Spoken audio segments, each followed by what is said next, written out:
আজকে যেখানেই বের হলাম সেখানেই বাধার সম্মুখীন হলাম। মানে এরকমটা যে কিভাবে হচ্ছে সেটা বুঝতেই পারতেছি না। হ্যালো গাইস, আসসালামু আলাইকুম। সবাই কেমন আছেন? আশা করি সবাই ভালো আছেন। আলহামদুলিল্লাহ আমিও খুব ভালো আছি। তো বৃষ্টিতে তো সবাই ভালো আছেন মনে হচ্ছে। আমরাও খুব ভালো আছি। আর দেখতেই তো পাচ্ছেন বৃষ্টিতে আমাদের রাস্তা পুরো ডুবা পালা। মানে পুরাই সাগর হয়ে গেছে। চারপাশে পানিতে পুরাই ভরপুর। মানে কি বলবো, কিছু বলার নাই। মানে আমার কাছে বৃষ্টি ভাল লাগে, বৃষ্টিতে ভিজতে ভাল লাগে, বৃষ্টির পানি ধরতে ভাল লাগে, বৃষ্টি দেখতে ভাল লাগে। কিন্তু বৃষ্টিতে যে পানিতে পানি জমে, তারপরে গিয়ে হচ্ছে রাস্তাঘাট এরকম ডুবে যায়, মানে এই জিনিসগুলো একদমই ভালো লাগতেছিল না। সারাদিন প্রচুর পরিমাণে বৃষ্টি পড়ছে। আর সকালে তো এক জায়গায় বের হয়েছিলাম, দেন এখন আবার সেখানেও বাধা পড়ছে।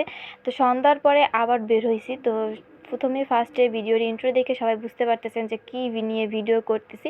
তো সামনে সব কিছু আস্তে আস্তে বলবো। তো চলেন, তো এখান থেকে আগে আম্মু আর আমি, সন্ধ্যা হয়ে গেছে। তো সন্ধ্যার পরে বের হয়েছি, কারণ আব্বু বাসায় ছিল না। আর যেখানে যাব আব্বুকে ছাড়া যাইতে পারবো না। তো আম্মু আগে আমি পিছনে পিছনে। আর এই যে পানি, মানে বিচ্ছিরিকর বিষয়। রাস্তায় এত খারাপ অবস্থা যা বলার মতন না। আর যেইখানে যাচ্ছি সেইখানে না গেলেও হবে না, কারণ আমি 2-1 দিন পরে বা আমার শ্বশুরবাড়িতে চলে যাব। তো এই কারণেই বের হওয়া, তাড়াতাড়ি সব কিছু কাজ সেরে দেন চলে যাব আবার। কারণ আমি সচরাচর এইখানে আসি না, বাবার বাড়িতে প্রায় 4-6 মাস পরে আসা পড়ে। তো এই কারণেই এখন তাড়াহুড়ো করে যাওয়া আর কি, বৃষ্টিতে ভিজে ভিজে। তো বৃষ্টি এখন অলমোস্ট একটু কম। তারপর এই তো আমি আর আম্মু বের হয়ে গেলাম। আর এই যে দেখেন রাস্তার পানি কি অবস্থা, মানে রাস্তার অবস্থা খুবই জন্ডিস। যা কি বলবো, যেইখানে সেইখানেই পানি। আর কখন এইখান থেকে বের হবো আল্লাহ জানে।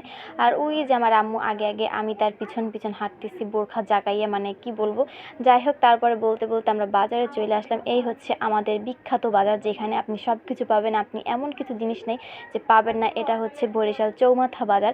অনেকে হয়তো চেনেন, যারা বরিশালে থাকেন তারা অনেকেই চেনেন। তো আব্বুকে খুঁজতেছি যে আব্বু কোথায়, আব্বুরে খুঁজেই পাইতেছিলাম না। এখানে খুঁজতেছি, ওইখানে খুঁজতেছি, কারণ আব্বুর বাজারেই থাকার কথা ছিল। তাই আম্মু আর আমি খুঁজতেছিলাম যে আব্বু কোথায়। দেন এই কাকার কাছে এসে জিজ্ঞাসা করতেছিলাম যে আব্বু কই। তো বলতেছে যে আব্বু 5 মিনিট আগে এখানে ছিল, দেন এখন কোথায় গেছে বলতে পারে না। তো তারপর এই যে আম্মু আর আমি খুঁজতেছিলাম আর কাকার কাছে জিজ্ঞাসা করতেছিলাম। দেন ওই ফার্স্ট সামনে এক কাকার কাছে জিজ্ঞাসা করছি, পরিচিত দোকান। আর তারপরে এই কাকার কাছে এসে জিজ্ঞাসা করতেছিলাম, বললো যে আব্বু 5 মিনিট আগে এইখানেই ছিল। দেন তারপরে কোথায় চলে গেছে আব্বুরে খুঁজেই পাইতেছিলাম না। আম্মু আর আম্মু হন্তদন্ত হয়ে মানে খুঁজতেছি যে আব্বু কই, আব্বু কই, আব্বুরে খুঁজেই পাইতেছি না। সে যে কোথায় গিয়ে দাঁড়াইছে। আর ওই যে আমার আম্মুর হাতে যে একটা ব্যাগ দেখতেছে, ওইটার ভিতরে আসলে চাল। তো শেষমেশ আব্বুরে খুঁজে পাওয়া গেল। তো তারপরে বলতেছিলাম যে আপনার কতটি ফোন দিছি, কই ফোন রাখছেন, ফোন কোথায় ছিল। যাই হোক, ও চালের ব্যাপারটা তো বলাই হয় না। তো চাল দিয়ে গুঁড়া করবে পিঠা খাওয়ার জন্য, যেহেতু আমরা আসছি এতদিন পরে। এই কারণে মেয়েদেরকে একটু আপ্যায়ন করবে না বাবা মা, তো এটা না করলে হয়। কারণ বাবা মার পরে তো মানে কি বলবো, বাবা মা ছাড়া তো আর কেউ নাই মেয়েদের। যতদিন বাবা মা আছে ততদিন মনে করবেন যে আপনার সব কিছুই আছে। বাবা মা না থাকলে মনে করবেন কেউই নাই। আপনার ইচ্ছা আবদার বাবা মা যেভাবে পূরণ করবে, তারপরে হচ্ছে হাজবেন্ড। তো বাবা মা হাজবেন্ড যদি দূরে থাকে, তো তার কাছে বাবা মাই সব কিছু। তো আমাদের কাছে বাবা মাই সব। তো কি বলবো, যাই হোক, তারপরে আমরা বাব্বু একটু কাজ সারলো বাজারের ভিতরে। তো আমি আর আম্মু দাঁড়াই ছিলাম। তারপরে চলে আসলাম গাড়িতে।